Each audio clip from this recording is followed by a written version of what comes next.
My name is Don K. Preston. I am the president of Preterist Research Institute of Ardmore, Oklahoma. We're in the midst of a thematic study of 1 Corinthians chapter 15 and Paul's doctrine of the resurrection. We are not going verse by verse. We are going theme by theme by theme, etc. And it's been so far an absolutely fascinating study. I appreciate the wonderful comments that I've had from so many of you. Now, I've suggested to you, and this is so incredibly important. In the context of 1 Corinthians 15, we must view the reference to the trumpet not in some unconnected manner. Now, I shared with you in Numbers chapter 10, there were about 5 different reasons in Israel's history, Israel's culture, for the sounding of the trumpet. You know, you got a call to war, you got a call to assembly, etc. Well, one of those very distinctive, very powerful reasons for the sounding of the trumpet was related to the feast days. You find that in Exodus 23, Leviticus chapter 23. And we absolutely cannot overlook that. We cannot ignore it in the context of 1 Corinthians 15 because Paul twice directly alludes to the harvest. Christ became the first fruits of those who had fallen asleep, died before him. Christ was the first fruit. Afterward, those who were his at his coming. Then comes the end. Folks, that's harvest imagery.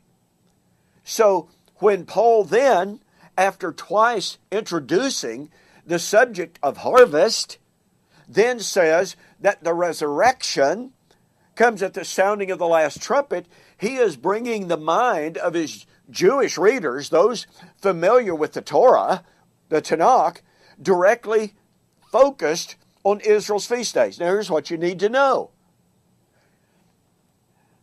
The trumpet was sounded to announce the last 3 feast days. All of them, but specifically the last 3.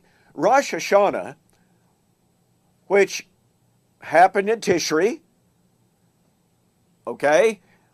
was called the Feast of Trumpets.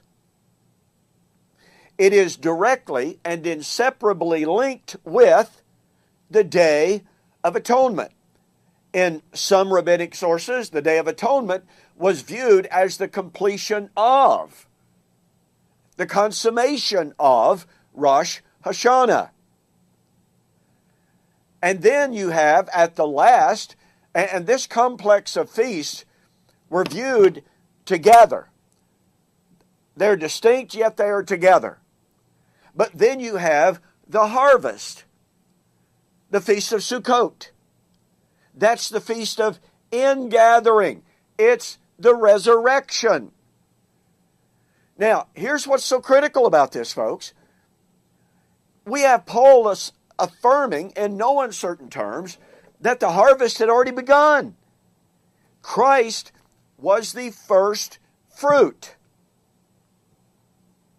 He was the first of the harvest. The harvest had already begun. Is it not just a little bit disingenuous? And please follow me here. That Christ appeared at the end of the age. End of what age? He appeared at the end of the Old Covenant age of Israel. He did not appear at the end of the Christian age. He appeared at the end of the age to put away sin by the sacrifice of himself.